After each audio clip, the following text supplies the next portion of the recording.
I stood on the porch with my heart slamming against my ribs like a trapped bird. The thick envelope in my hand felt heavier than my standard issue rifle. I had just buried the only man who truly saw me. At the funeral, I received a secret inheritance. It was a thick envelope that felt like lead in my hands. Standing on the porch later that afternoon, I overheard my family's plan, and what I heard next sent chills down my spine. My mother's voice cut through the heavy oak door with a sharp, clinical precision. She was already dividing the spoils of a man not yet cold. "He is unstable," my father whispered. His tone carried the same disappointment he had used when I enlisted. I froze, my knuckles hovering inches from the peeling white paint. My sister Sarah chimed in, her laughter sounding thin and brittle like dry autumn leaves. They were not mourning a grandfather. They were dissecting a legacy. I realized then that my return from deployment was not a homecoming. They were waiting for a soldier who had finally lost his way. My mother sighed, the sound of practiced sympathy. "We just need the evaluation signed. Once the doctor confirms his PTSD is unmanageable, we take control of the assets." The lace curtains flickered as she paced the hardwood floor. My brother muttered about the LA property value and the gambling debts that had been chasing him for months. I looked at the envelope again, feeling the sharp edge of the truth. They thought they were the predators. They had no idea that I was already armed with the facts. I turned the brass knob and stepped into the house. The smell of lemon cleaner and stale coffee hit me like a physical blow. My mother rushed toward me, her arms wide in a fake embrace. "Stephen, you look exhausted, honey," she cooed while her eyes scanned my pockets.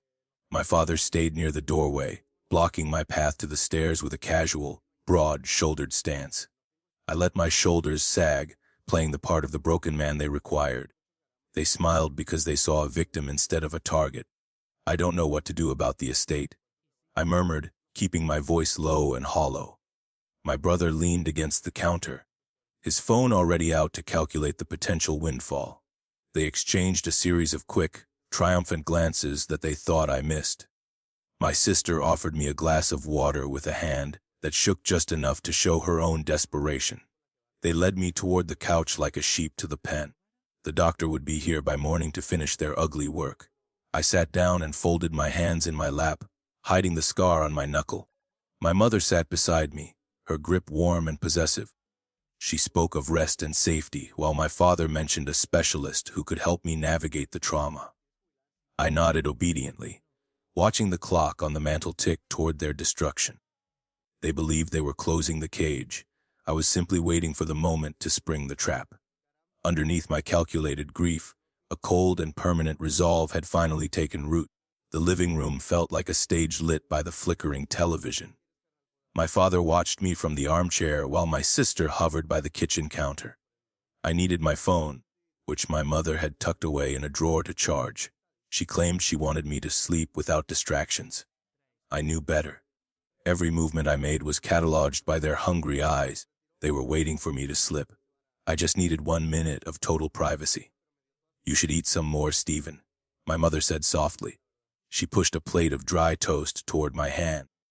I shook my head and let my gaze drift to the window. The reflection showed my brother leaning against the hallway door. He was checking his watch every few minutes. They were coordinating something with a person outside this house. The air felt heavy with the scent of lemon oil. My father finally stood up to close the curtains. I excused myself to use the bathroom and walked slowly down the hall. My brother stepped aside, but his eyes never left my boots. Once inside, I locked the door and turned the faucet on high. The rushing water masked the sound of my breathing. I reached into my pocket and felt the envelope. It was still there, a solid weight against my thigh. I needed to verify the legal terms before the morning light arrived. Time was running out. I climbed back into the guest bed and listened to the house settle. Footsteps paced the hallway for nearly 1 hour before the lights finally dimmed. I slipped out of the room and crept toward the kitchen. The floorboards groaned under my weight like old bones. I found my phone hidden behind a stack of mail on the counter. The screen glowed white in the dark. I saw 10 missed calls from Counselor Hayes. My heart hammered against my ribs again. I scrolled through the messages while crouching behind the kitchen island. One text stood out from the rest. It contained a PDF of the family's recent bank statements. My father had emptied his retirement account last month. My sister had co-signed a predatory loan for a business that failed. They were not just greedy people. They were desperate and broke. The inheritance was their only way to avoid prison. I felt a cold chill settle deep in my gut. A floorboard creaked directly behind me in the shadows. I froze and shoved the phone under my sweatshirt. My brother was standing in the doorway with a glass of water. He didn't turn on the light, but I saw his silhouette. "Couldn't sleep, bro?" he asked. His voice was too casual for the middle of the night. I stood up slowly and nodded toward the sink. He stepped closer and I smelled the sharp scent of stale tobacco. "Just thirsty," I replied while walking past him. I kept my hands tucked away to hide their steady shaking. He followed me back to the guest room door and watched me enter. I closed the door and leaned my forehead against the wood. The phone buzzed once against my skin. I checked the screen and saw a new alert. The doctor was already parked at the end of the driveway. They were moving the appointment up to dawn. I watched the headlights die at the curb through the lace curtains. The gray light of dawn filtered into the room like smoke. My objective was simple: survive the next hour without losing my legal status. I sat on the edge of the mattress and pulled on my boots. My hands were perfectly steady now. The fear had finally burned off into something cold. I heard my mother's voice chirping in the hallway. The hunters were ready. The door opened without a knock. Dr. Collins stood there in a charcoal suit that looked too expensive for a house call. My father hovered behind him like a silent guard. "Stephen, we just want to help you process everything," the doctor said. His smile was as thin as a razor blade. He sat in the wooden chair and opened a leather folder. My mother moved to my side and gripped my shoulder too tight. "I am fine," I said. My voice sounded flat and distant in my own ears. Collins scribbled a note and looked at my father. They didn't even look at me when they spoke about my mind. He asked about my sleep and the voices in the house. I realized they weren't just checking my health. They were building a cage out of my military service. Every word I said was being twisted into a symptom of a breakdown. The power shifted when the doctor reached for a blue document. It was a petition for temporary guardianship. My sister walked in and placed a pen on the bedside table. "Sign it, Stephen. We'll handle the paperwork for the estate," she whispered. I looked at the page and saw the real target. It listed the LA property and both ranches as managed assets. They were trying to bypass the lawyer entirely. They were getting very sloppy. I stood up and walked to the window. I pulled my phone from my waistband and held it up. "The line is open," I told them. Their faces turned pale in the morning light. Counselor Hayes was listening to every word from his office downtown. The doctor closed his folder and stood up quickly. He knew the legal risk of a recorded coercion. My father's jaw set into a hard line. The ambush had failed before it truly began. "You think you're smart?" My brother spat from the doorway. He looked like he wanted to strike me. I didn't flinch or move an inch. I told the doctor to leave before I called the local police. Collins didn't argue with a man who had a lawyer on the line. He vanished into the hallway without looking back at my mother. The house went silent as the front door clicked shut. We were alone in the wreckage. My mother started to cry, but there were no tears in her eyes. It was a performance for an audience of one. I walked past her and went to the kitchen to find my car keys. They weren't in the bowl by the door anymore. My father held them up and shook his head slowly. "You aren't going anywhere in this state," he said. I realized then that they were moving to physical restraint next. The gate was locked. I stared at the silver keychain dangling from my father's thick fingers. My objective was to reclaim my mobility before they could bolt the doors. The kitchen felt small and hot. My brother moved to the back exit, effectively cutting off my escape. I could feel the adrenaline cooling into a hard, tactical focus. This was no longer a family disagreement. It was a detention. I stepped toward the counter, my boots clicking on the linoleum floor. "Give me the keys, Dad," I said. My voice was a low, steady warning. He didn't move, but his knuckles turned white around the metal. My mother began sobbing louder, her face buried in a damp handkerchief. It was a distraction, a classic tactic to make me look like the aggressor. I saw my sister reaching for the landline on the wall. They were preparing to call the local sheriff to report a violent veteran. The pressure peaked. The power dynamic shifted when my phone buzzed with a loud, rhythmic alert. It was a notification from the security system at my grandfather's primary ranch. Someone had tried to log into the main accounts from an unrecognized IP address.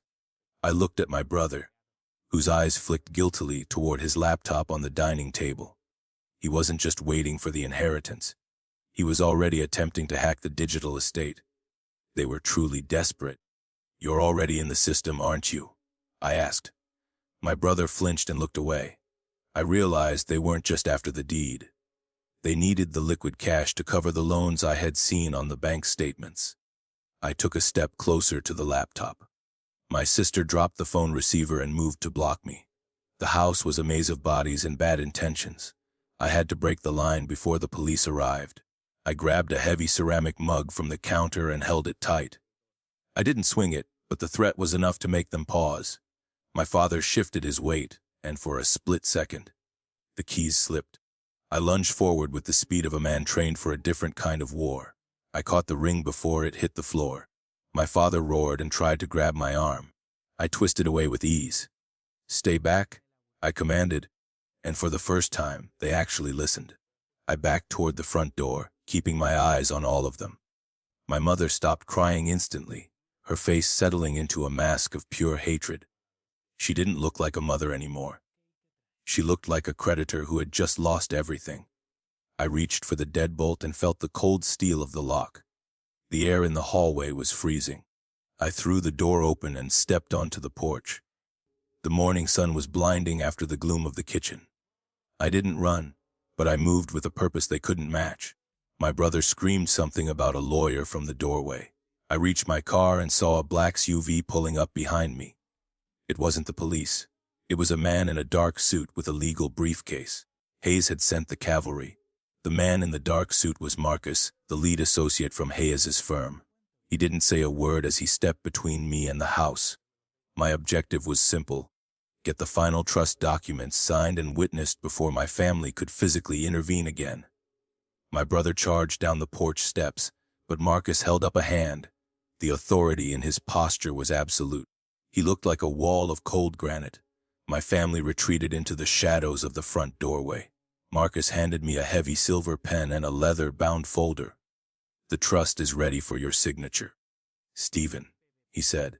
I leaned against the hood of my car and flipped to the final page. My father watched from the porch, his face twisted in a silent rage. I could feel the heat radiating from the engine. The wind carried the scent of dry pine and exhaust. Every second felt like an hour. I needed to finish this before the local sheriff arrived at their request. The pressure peaked when my mother walked out holding a red folder. She looked smaller now, almost fragile in the morning light. "Wait, Stephen. You need to see this," she cried out. She claimed the grandfather had signed a later codicil that changed everything. My sister nodded eagerly from the shadows. I paused, my pen hovering over the signature line. If she was telling the truth, my inheritance was a legal ghost. Marcus looked at me with a sharp, questioning glance. The air went still. I took the red folder and opened it with a steady hand. The document inside was a clumsy forgery, dated 2 weeks after the stroke that had robbed my grandfather of his ability to hold a pen. I saw the shaky imitation of his signature. It was a desperate, amateur attempt at a legal coup. I looked up at my mother and saw the sheer panic in her eyes. She had crossed a criminal line to save her own bank account. The power balance shifted entirely in that one single moment. "This is a felony, Mom," I said quietly. She flinched as if I had struck her. My brother tried to grab the folder, but Marcus intercepted him with a firm arm. We were standing in the middle of the street, a family war playing out for the neighbors to see. I signed the real trust documents with a bold, final stroke. The ranches and the LA home were now legally shielded. I handed the folder back to Marcus. My heart rate finally slowed to a steady beat. My father walked toward me, but he wasn't shouting anymore. He looked defeated, his shoulders slumped under the weight of his own greed. "We just wanted to keep the family together," he whispered. It was a lie they had repeated until they believed it. I didn't answer him. I got into my car and turned the key. The engine roared to life, drowning out my mother's renewed sobbing. I was finally leaving the porch behind. My new life was starting with a full tank of gas. As I shifted into gear, a second car pulled up behind Marcus. Two officers from Adult Protective Services stepped out and looked at the house. Hayes had played his final card to ensure my safety. I saw the look of horror on my mother's face as they approached her. They weren't there for me. They were there to investigate the attempted coercion. I pulled away from the curb and watched the house shrink in my rearview mirror. A new message flashed on my dashboard screen. I drove for 3 hours until the suburban sprawl faded into the jagged skyline of the city. My objective was to find sanctuary in the law firm of Counselor Hayes. The dashboard glowed with a new notification from the bank. Someone was still trying to guess the password to my grandfather's primary liquid account. My hands tightened on the leather steering wheel. The betrayal was persistent. They were not stopping just because I had physically left the house. They were now digital hunters. The elevator at the firm was quiet and lined with mahogany panels. I felt the pressure in my ears as I ascended to the 20th floor. Marcus met me at the glass doors with a weary smile. He took my coat and led me toward a private conference room. The walls were covered in old books and framed maps of the ranch lands. I sat down and finally let out a long breath. I was safe for now. But the war was moving into a courtroom. Hayes entered the room holding a thick blue file. He looked like he hadn't slept in several days. "They have filed for an emergency injunction, Stephen," he said. My heart skipped a beat as I reached for the documents. My parents were claiming that I had stolen the inheritance under duress. They were using my service records as proof of my mental instability. The obstacle was no longer their physical presence. It was a legal strike against my character. I felt the walls closing in. We spent the afternoon mapping out our defensive strategy against the family's accusations. Hayes pointed to a line in my grandfather's will that I had missed. It was a specific clause about the mental health of the heirs. If a court found me unfit, the assets would revert to a trust managed by my mother.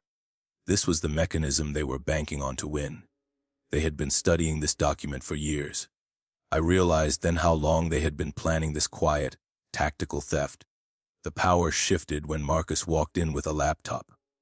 He had successfully tracked the IP address of the hacking attempts from that morning. The signal originated from my brother's bedroom. We had digital proof of their criminal intent to bypass the legal trust. I looked at the screen and felt a surge of cold triumph. This was the irreversible evidence we needed to dismantle their case. They were trying to call me crazy while they were busy committing wire fraud in the dark. "We have them," Hayes whispered while adjusting his glasses. He looked at the data and started typing a response to the court. I realized that my silence on the porch had been my greatest weapon. I had let them believe I was a victim while I gathered the facts. My military training was not a liability. It was the very thing that allowed me to outmaneuver them. I felt a weight lift from my chest. The truth was finally starting to weigh more than the lies. I took a walk through the city to clear my head before the evening meeting. The lights were bright, and the air was sharp with winter. I stopped at a small park and watched the traffic flow past me. My phone buzzed again with a message from my sister. She was pleading for me to drop the charges against our brother. She claimed he was just scared and desperate for help. I deleted the message without replying. The time for family mercy had passed at the front door. I returned to the office to find Hayes standing by the window. He looked troubled by something new in the file. "The house in LA is not empty, Stephen," he said. My pulse quickened as he turned to face me. Apparently, my brother had already changed the locks and moved a tenant inside. He had leased my property to a stranger using a forged power of attorney. This was a new complication that threatened my only true sanctuary. They were digging in deep. We had to move fast to regain control of the physical property. Hayes called a private security firm to handle the eviction process. I sat in the chair and stared at the map of Los Angeles. My sanctuary was being used as a bargaining chip by the people who shared my blood. The realization hit me like a physical blow to the stomach. They weren't just after the money. They wanted to make sure I had nowhere left to go. The trap was still active. I stood up and grabbed my car keys from the table. "I am going to LA tonight," I told Hayes. He tried to stop me, but I was already out the door. The drive would be long, but I needed to see my home with my own eyes. I descended the elevator and walked into the cold night air. The city felt vast and indifferent to my struggle. I reached my car and saw a shadow moving near the driver's side. My military training made me scan the perimeter immediately. The shadow detached itself from the concrete pillar as I gripped my keys. It was my brother, looking haggard in a wrinkled hoodie. My objective was to reach my car and get to Los Angeles without a physical altercation. He stepped into the light, holding a manila folder that looked damp from the city mist. "You have to stop this, Stephen," he croaked. He looked like a man who had lost his last gamble. I didn't stop moving until I reached my driver's side door. "Go home," I said, my hand resting on the handle. My brother blocked the path, his eyes darting toward the street. He claimed our mother had suffered a heart attack after Adult Protective Services left the house. The pressure rose as he begged for the password to the ranch accounts to pay the hospital bills. It was a classic emotional ambush. I checked my phone and saw a live alert from the house. My mother was currently seen on camera, perfectly healthy and drinking tea. I showed him the screen and watched his face drain of color. The lie was so transparent it was pathetic. "She is fine, and you are trespassing," I stated. I realized then that they were no longer a family. They were a coordinated criminal enterprise. The power balance shifted as I dialed the security office for the garage. My brother backed away, realizing the theatrical tears would not work this time. He looked smaller in the fluorescent light of the parking structure. He dropped the manila folder on the pavement and fled toward the exit. I picked it up and found a stack of forged lease agreements for the LA property. My brother had been selling my home to multiple people at once. He was running a real estate scam using my name as the primary landlord. I got into the car and locked the doors immediately. The engine hummed as I pulled out into the night. My sanctuary was becoming a legal crime scene. The drive south was a blur of white lines and caffeine. I reached the quiet neighborhood in Los Angeles just as the sun began to rise. The house was exactly as my grandfather had described it. It had clean lines and large windows that faced the hills. But there was a strange car in the driveway. A moving truck was parked at the curb. People were carrying my grandfather's antique furniture out the front door. I pulled over and killed the engine quickly. I stepped onto the sidewalk and confronted the men with the truck. They claimed they had a legal contract to clear the house for a new owner. I showed them my deed, but they pointed to a notarized document from my father. He had sold the entire contents of the home for pennies on the dollar. The mid-morning air felt thin as I realized the scale of the theft. They were stripping the property before I could even set foot inside the front door. I called the local police and waited on the curb. The neighbors started to watch from behind their manicured hedges. I felt the old shame rising, but I pushed it down with military discipline. This was not my fault, it was their crime. The officers arrived and began checking the paperwork with slow, methodical movements. The lead mover looked nervous and started to unload the truck. The power shifted back to me as the officers confirmed the deed was the only valid title. "Nobody leaves until the furniture is back inside," the officer commanded. I stood on the lawn and watched the men reverse their work. It took 3 hours to reclaim the house. I finally walked through the front door and smelled the scent of old wood and jasmine. The rooms were airy and bright, just as I had imagined. I felt a momentary sense of peace, but then as the sunlight hit the crown molding at a specific angle, I noticed a small, blinking light in the corner of the ceiling. It was a camera. I realized my brother was still watching me from a remote location. He had wired the entire house with hidden surveillance before I arrived. Every move I made was being streamed back to their dining room table. I felt a surge of violation that hit harder than the earlier threats. I walked through the rooms and found 3 more lenses hidden in the vents. They wanted to find something they could use to prove my instability. Their surveillance was a constant, invisible cage. I grabbed a heavy stool and began smashing the devices one by one. I didn't care about the cost or the mess. I wanted to be alone in my own skin. After the last lens shattered, I sat on the floor and closed my eyes. The silence was finally real. Then, my phone buzzed with a final, desperate message from my father. He wasn't asking for money this time.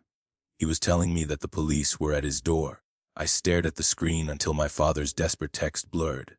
My objective was to disconnect from their chaos and reclaim my identity. I had spent years defending borders, yet my own family had invaded my sanctuary. The silence in the house was a luxury I had earned. I walked to the kitchen and poured a glass of water. My hands were steady as I watched the sunset over the city. The police were finally dealing with the crimes I could not forgive. The doorbell rang, breaking the stillness of the evening. I checked the porch camera and saw Counselor Hayes standing there. He was holding a bottle of wine and a final folder. I opened the door and let the cool air inside. He looked at the smashed cameras on the floor and nodded slowly. "The arrests happened an hour ago," he said.